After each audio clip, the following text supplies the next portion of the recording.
Have you ever felt like you've been chasing a dream for what feels like forever and wondered if it's worth it? Well, today's guest didn't just chase her dream, she caught it. Marcy Bialeschki is a former teacher turned best-selling romance suspense author and is living proof that it's never too late to leap forward and reinvent yourself. And so in our chat today, Marcy is going to take us through the ups and downs of her journey, share the story behind her unique, tastefully sexy writing style, and show us how to stop just dreaming and start actually living our dreams. This is going to be one of those conversations you might just want to change how you look at your own goals. So stick around. Authors like you've never heard them before, only on Books with Bridgetti. Don't go away. We'll be right back. Introducing Books with Bridgetti, a lineup of industry experts, award-winning authors and talented indie authors. Buckle up for an unparalleled journey with us. Meet exceptional authors celebrated globally for their captivating narratives. Our authors craft imaginative stories that stay etched in your mind long after the final page. It's not just stories, it's lingering experiences that stay etched in your mind. Our authors share the inspirations that create mesmerizing page-turning stories. Journeys that embody resilience, that turn setbacks into stepping stones, rejections that spark growth, and hurdles that become a catalyst for creativity. From dramas, mysteries, fantasies, children's stories to reality stories, join us as we delve into the inspiration behind the story. Discover how authors breathe life into characters and meticulously craft plots that keep you turning the page. But wait, there's more. We share stories from indie authors as well as Amazon and New York Times best-selling authors. Get ready for an interview that'll have you on the edge of your seat. Stay tuned. Join us only on Books with Bridgetti. If you've just joined us, then welcome to Books with Bridgetti. Our stream is made possible by StreamYard and BeLive Media. In today's show, we're going to be talking to Marcy Bialeschki about romance, suspense, and second chances. Authors like you've never heard them before, only on Books with Bridgetti. Now, if you've never met our amazing guest, Marcy, today, she's an award-winning #1 best-selling author specializing in romance suspense. After spending her life as a teacher and writer of young adult literature, she transitioned into the world of adult romance novels with her debut, Deception and Consequences, and that shot to #1 in sales within 15 days. Can you believe that? Currently, 2 of her 4 books in the Vengeance series is out, with more on the way. Marcy's journey is a powerful message of perseverance and creativity, and now she's helping others catch their dreams as a speaker at the Women Thrive Summit. So without any further ado, shall we give her a warm welcome and let her come and join me on stage?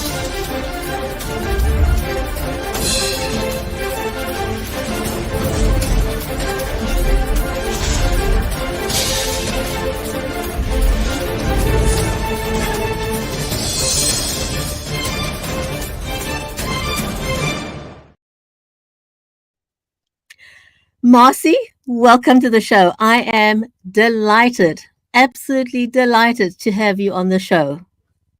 Thank you. I'm glad to be here. Now, you've spent a lifetime writing, but romance suspense journey or romance suspense writing is fairly recent.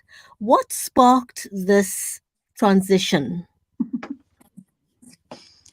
I guess I just had an idea for a book, and it just kept downloading in my head, so to speak, and it became so powerful. I just had to put it down.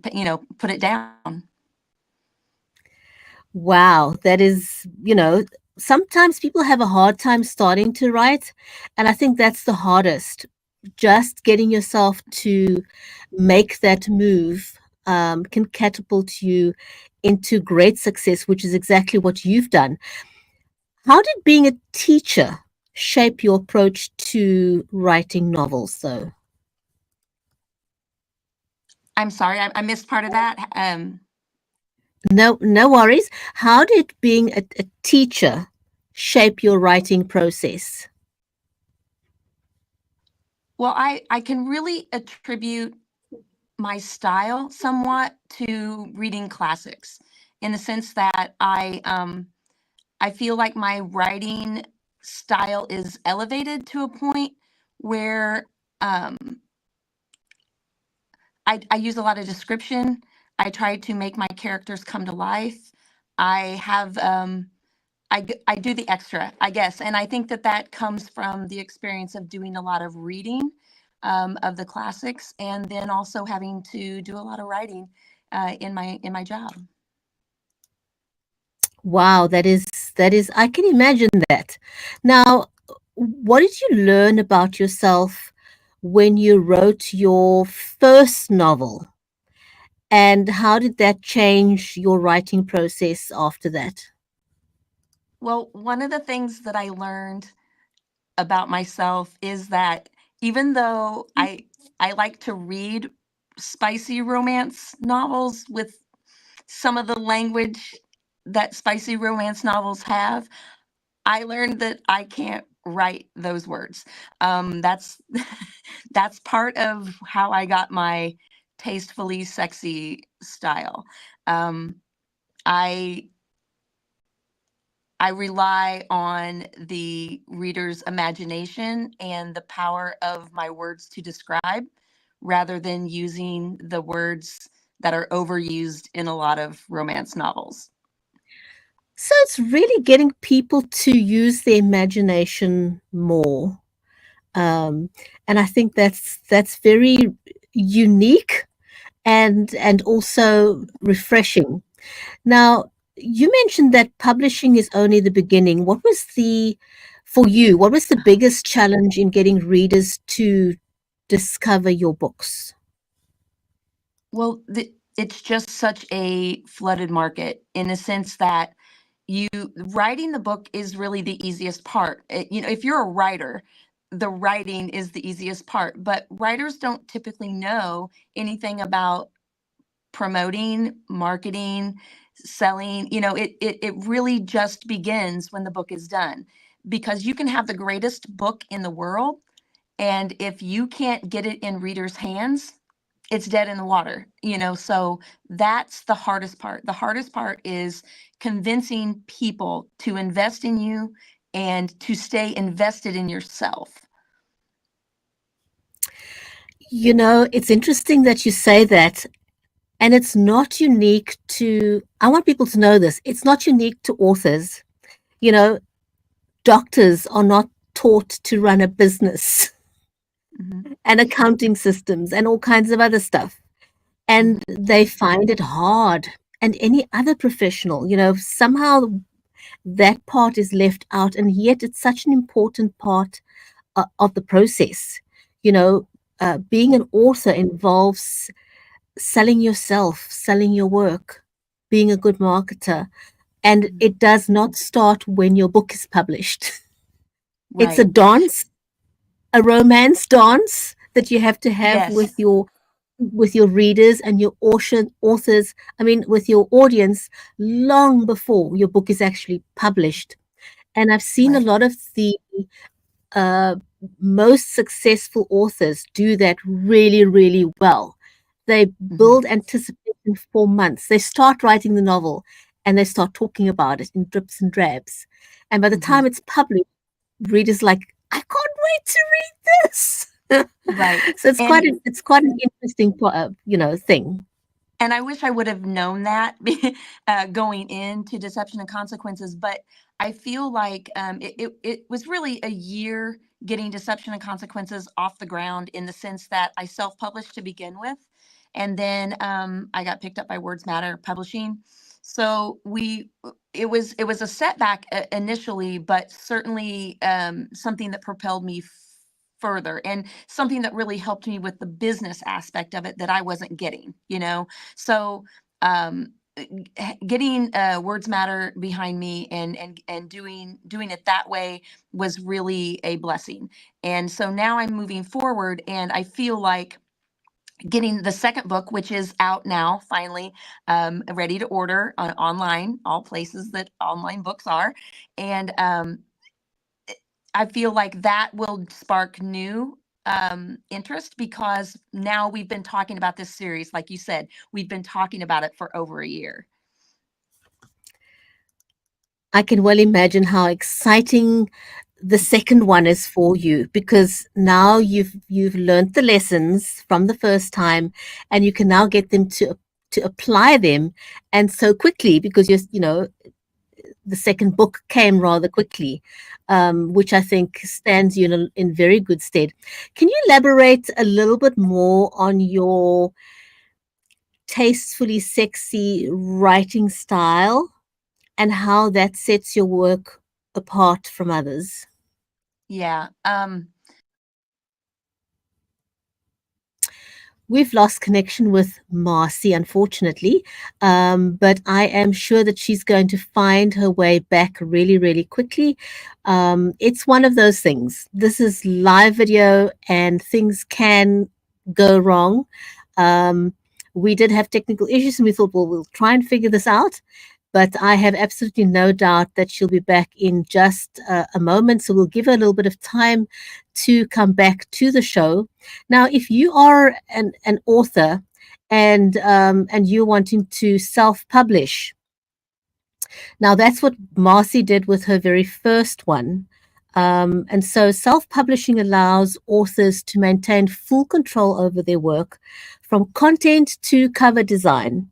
And if you self-publish, you've got the freedom to set your own timeline and your own pricing.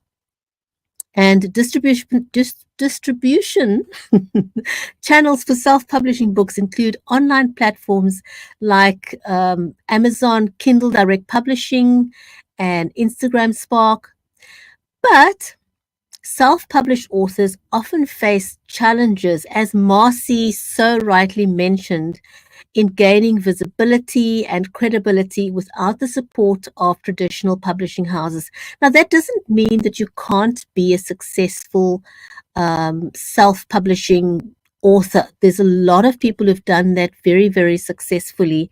And they've learned, they've done the time, they've acquired the skills to do it successfully. So it's not impossible.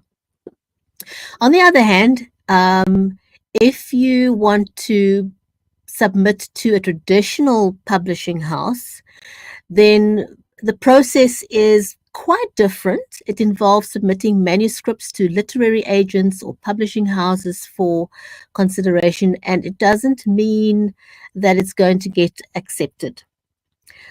I've spoken to a lot of authors.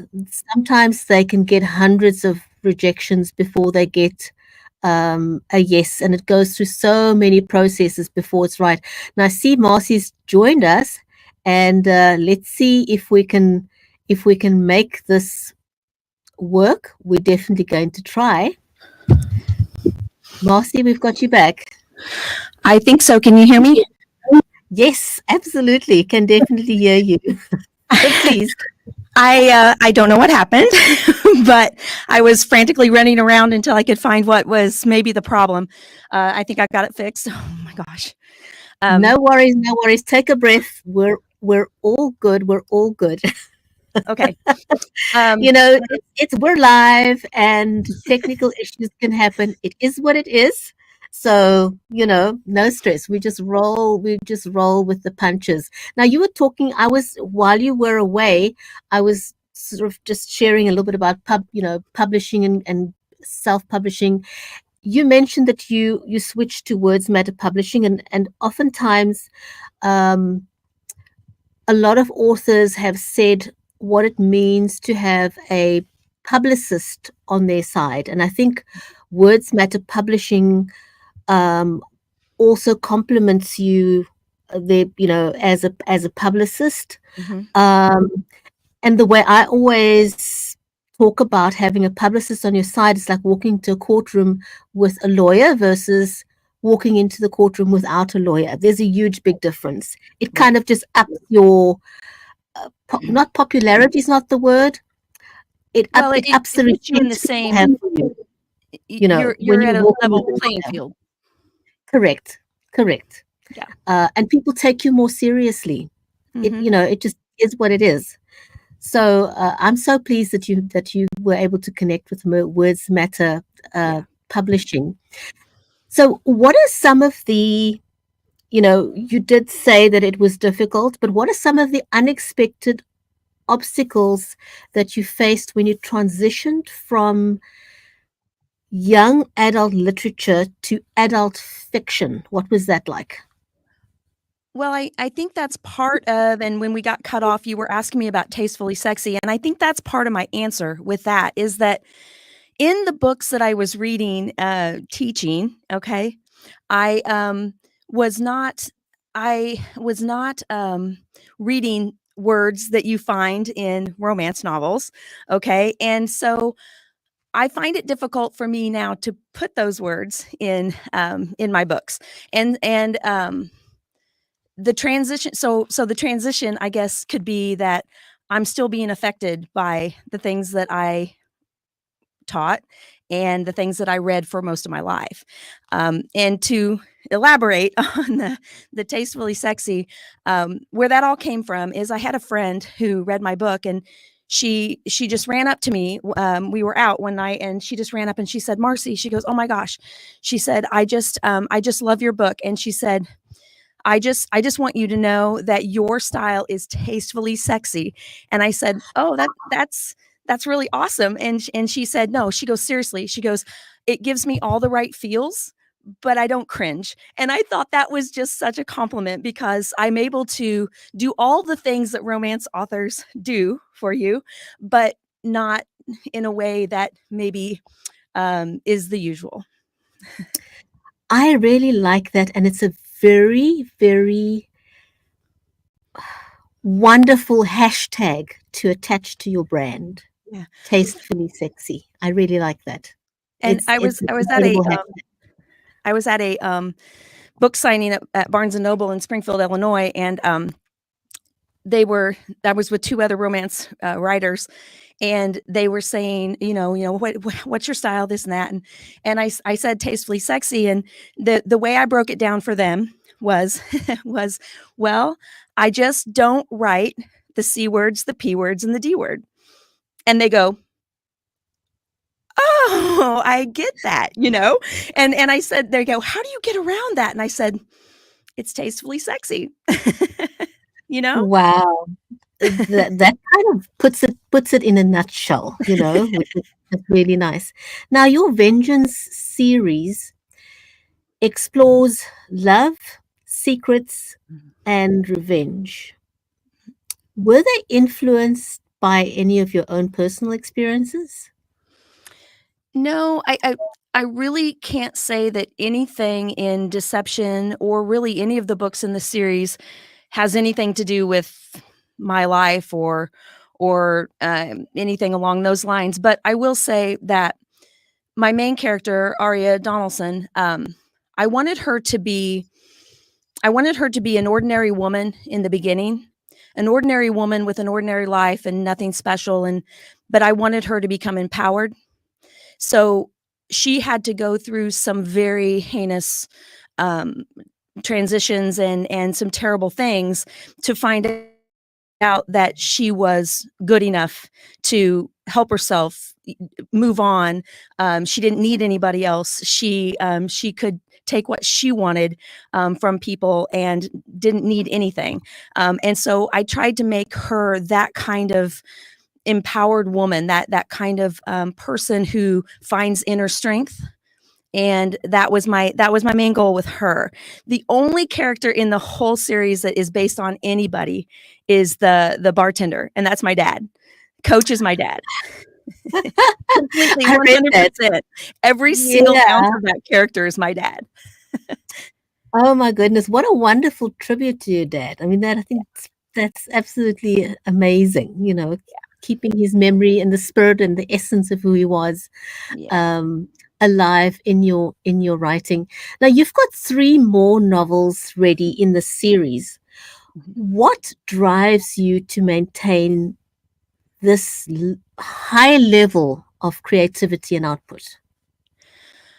You know, I really don't know. Just recently, because my husband, when I start writing a novel, my husband just backs off. He's like, "I'm done with you for." I'm out of here. We are done until the novel. And he said, "Do you have any thoughts in your head? Are you going to start writing a novel this summer?" And I said, "No, no. This summer I'm going to read. This summer is the summer of reading, not the summer of writing." And then all of a sudden I'm staying up really, really late at night, and he's like, "You're writing a novel, aren't you?" And I said, "Yes." I said, "Now I don't have to keep it a secret, so now I'm just constantly, but it just becomes a real obsession to get it done, and I get these firings in my head, and it's a race to get them down. I'm not a good note taker. I'm not a good planner. I'm not a good plotter um, of my story. I just want to get it out of my head as fast as possible. Wow. Well, you get it done, Yeah. Does does intuition play any part in your writing process? I'm sorry, what does what? Does intuition play any role in your writing process?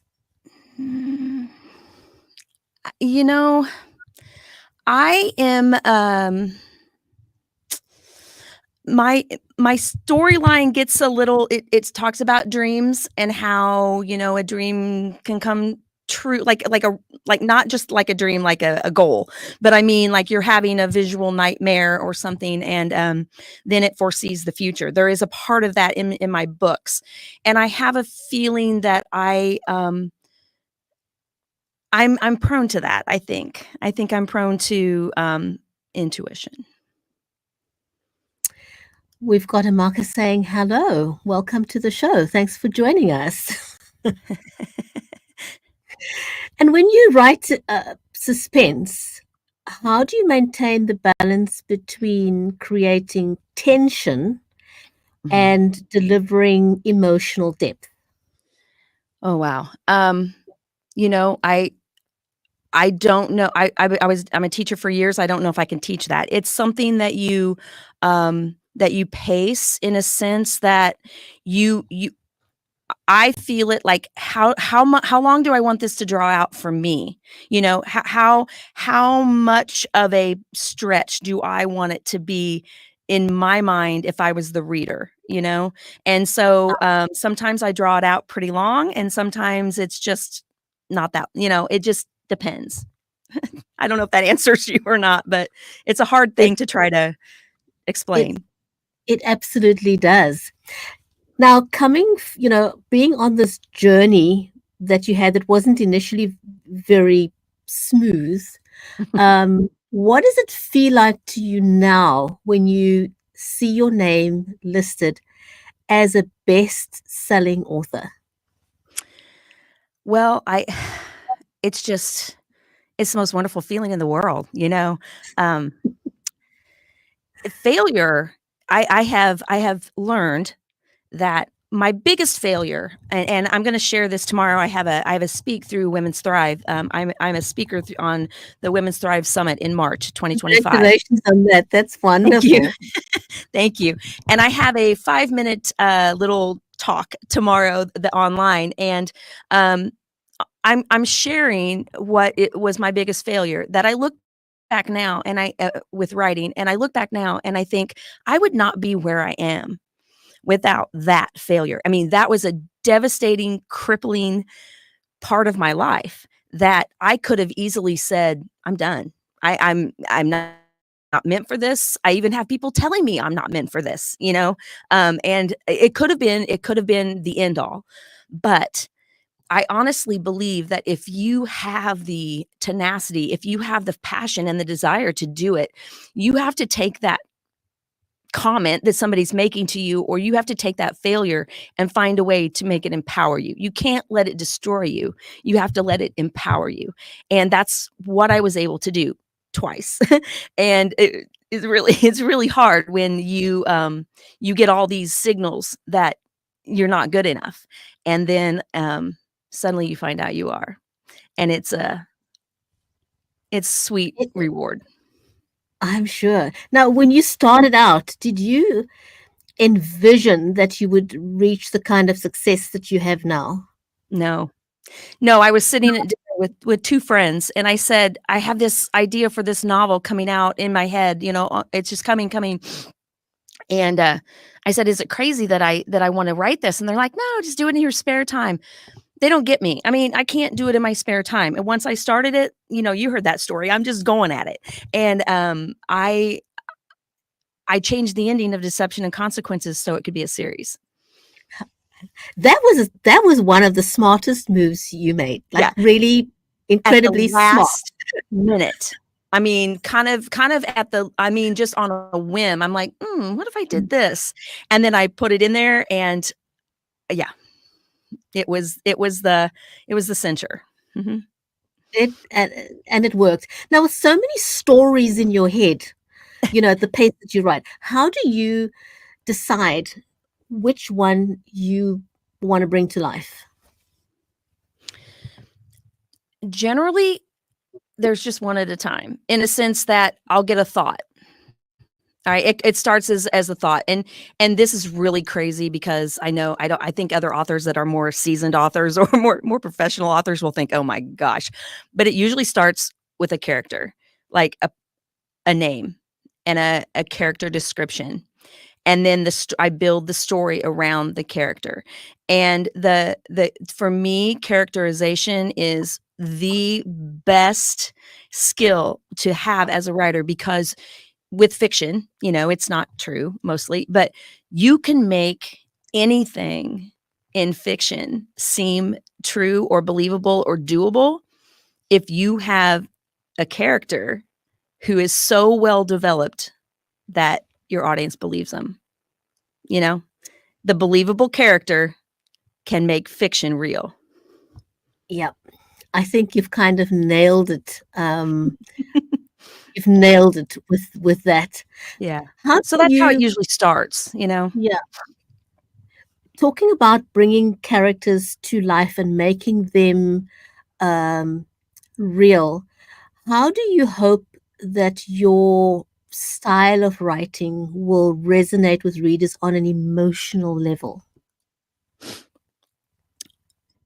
I'm hoping that when they read Deception in particularly, I'm hoping that they're not thinking about the just the romance and the spicy parts because that's a little bit of this and that here and there. The romance between Mac and Arya is the most delightful thing I've ever written. I've got to say, but it's also just one part of it. I want writers or readers to see things like how well those characters are developed. I mean, that they seem like real people. I want people crying over my characters. I want people thinking about the storyline and the message behind the story, not just, oh, she's a romance writer that, you know, I want themes, I want morals. I want people to get something out of it. I really like that. I really sense how much you put into your work, and that it's a real art for you, that you take this seriously. This isn't just something that you do. There's Not a a lot that hobby. goes into it. Yes, it's not just a sidekick. It's not a hobby. Right, It's right. an actual, Yeah. this is serious business for you. Yes. Um, my next question kind of ties into what we were talking about a little bit. What do you believe sets your work apart, and how do you hope it would contribute to the literary landscape? Well, we've talked about the language. I think that sets it apart. Um, I also think that, the character development, the real work that went into making my characters believable and real, um, and then also the messages behind the the storyline. I'm not aspiring to write great literature. That's not what I'm trying to do. But in a sense, I want my books to have a few of those elements. I want them. I want, when you get to the end of the book, I want you to be like, wow, on many levels. I want you to be like, wow, that ended differently.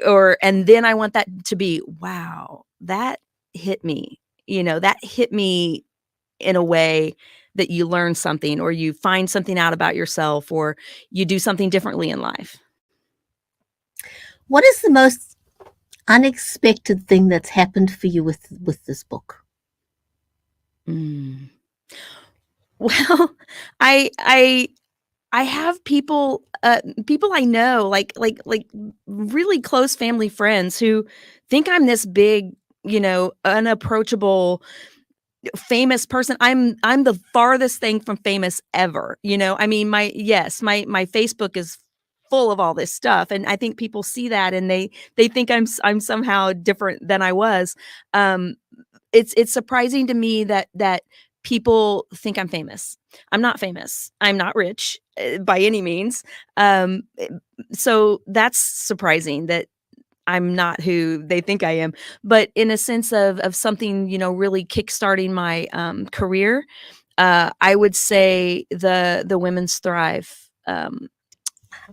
getting accepted for that, because I do not consider myself one of 50 women, who, no, but I'm working through that whole imposter syndrome thing. But they believe I have a story to tell, and I know I have a story to tell. I just it's just so familiar to me. I don't think about it anymore. I'm sure when you think about speaking on an international forum or an international stage, what message excites you the most about sharing with people? I want people to know that whoever they are right now, if there's a version of themselves that they want to uncover or find or discover or bring to life, it's not too late. I mean, I have all these sayings, these things that invest in yourself, because you are your own best investment, and you can't afford to let yourself go to waste. You only have one life, right? And if there's a version of you that is a better version that you want to bring to the surface, then just do it. Just invest in yourself and do it. And you can't let people tell you no. You can't let people say, oh, you shouldn't because you're too old, or you're too this, or you're too that, or it'll cost you much money. Don't listen. I didn't listen to a single person who said, no, you can't. Well, you've got to trust your instincts and go with what feels right for you. And that's different for every single person. Now, hindsight is an incredible thing. What is one thing that you wish someone would have told you, or something you wish you would have known when you started out on this journey? I wish I would have known that books are big business, and that writing a book doesn't mean it's going to go anywhere. Writing a good book doesn't mean it's going to go anywhere.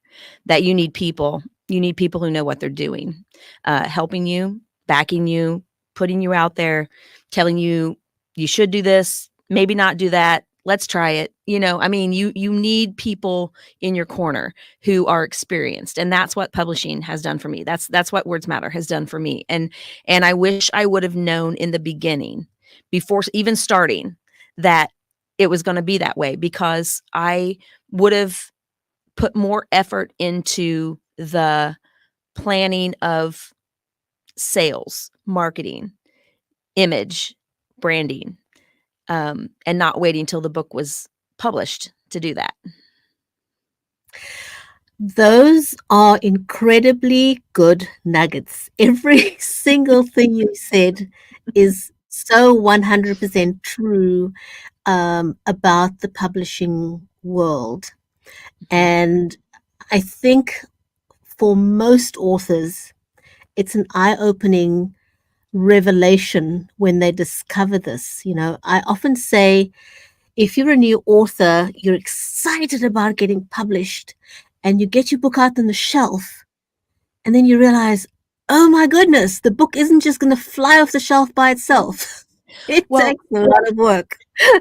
When I signed my contract with Tammy Corwin at Words Matter Publishing, we're sitting at a restaurant and I'm signing the papers, and she looked at me and she was serious and she said, "Well, now the hard work begins." I thought she was crazy. I'm like, I just finished this novel. That was hard work. No, she was absolutely right. The hard work was just starting, and she knew it. I had no clue, but let me tell you, she got me on board pretty fast. And she's been through the mill herself. She knows what she's talking about. She's got a lot of experience, behind her. And I think she's helped, a ton of authors to not just get published, but to get published successfully. There's a difference between just calling yourself a published author and being a successful published author. And I think that's where she comes in handy, and why it's better for you as an author to have someone in your corner to hold your hand while you're learning. And every book gets better and better, right? I think so. I do think so. I keep telling Tammy all the time that I'm getting so far ahead of her in books. I know we can't publish them as fast as I can write them, so I do try to hold off. But I am pretty booked with my books. I have 3 more done past the series, and the one I just started about 2 weeks ago. Now tell me about your cover design. What input did you have into your cover designs? The first one, I wanted the element to be the suspense. I did not want the romance to be the target. I didn't want that. In the book, one of the things that happens very early that is very significant for the whole plot is Mac finds Arya passed out on a road, dark road at night, winding road. And so the Deception and Consequences cover came from that element of the book, in the sense that I felt like that was that's the point where everything changes for Arya, is when she meets Mac. And the second cover, did you have any input into that one? I did. I love the second cover. It is beyond my wildest dream. It's gorgeous. It's gorgeous. It is. The first one is dark and maybe even a little darker than I thought it would be. But again, we were going for suspense. Now that the romance is kindled and spicy, I wanted color. I wanted I wanted a muted vision of the couple. Their faces are not full front. They're side views. I don't have one with me. No, I don't have mine in yet. Yeah, I don't have them in yet. But yeah, it's a really, really well done cover. But I wanted the couple. I wanted the color smoke. Yeah, they did a good job. Oh my goodness, you guys, you have to go and check out on Amazon. Well, I thought there was one in the promo that you had of me. Yes. It's on that. Yeah. I'm actually just going to put it on screen for a second, because it's really, really, really beautiful. Yeah. Just look at that cover, you guys. It's gorgeous. Yeah. I love the colors, and the colors are really vibrant. The pinks and the purples are really vibrant, and the yellows in real life. They look good there too, though. Oh, no, absolutely. Oh my goodness. Well, congratulations with the colors and just the vibrancy of the book. It just feels And like you want to go and grab the book off the shelf. I can also kind of tease out there that we did just finish the cover for the third book, and Wow. they just keep getting better and better. I'm not gonna lie. It's blows me away. Marcy, oh my goodness, congratulations. Thank I you. am so incredibly happy for the success that you're experiencing with your work. I'm happy for you that you were able to connect with Words Matter Publishing and that helped you propel, your author journey just to the next level. Right. Very, very, it was probably the best thing ever. Yeah. So. Well, congratulations, and we'd love to have you back when your next book. I would love it, and I'm gonna try to figure out what all my issues are here. I'm not 100% sure, but I mean, I'm sorry about the technical difficulties. Don't worry about it. We're live. We roll with the punches as they go, and you managed to sort things out and come back really, really quickly, into the show. So it's all good from our end. So congratulations on your success as an author. Thank you. And your next book, when is the second book? When is it hitting the bookshelves? The Seduction and Revenge, the one you just showed, you can order online on any of the online places. It's on Amazon.com, it's on Barnes & Noble, and it's on Walmart.com. So any of those places, it's up there right now. But I don't have copies in my on my website yet because my copies are not in. Okay. So it's out there ready to go. Good to go. So if you're watching the show, go and grab a copy online. They are already available. Marcy, thank you so much. It was wonderful chatting to you. And I really, really wish you well for your next book. Take care. And to our viewers out there, thank you for joining us today on Books with Bridgetti, and we'll see you back next time. Take care. Bye for now.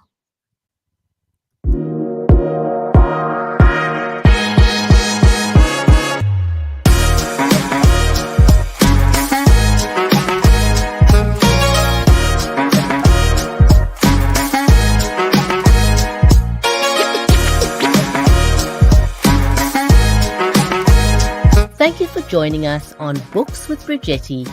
Join us next time for industry experts and award-winning authors. I think this might be, I've been on over 24 different podcasts and radio shows in the last couple of months. And this has to be one of the most sophisticated, what the kids like to keep called bomb.com shows and presentations that I've ever been on. It's fantastic. Thank you for having me here. Available wherever great books are sold near you.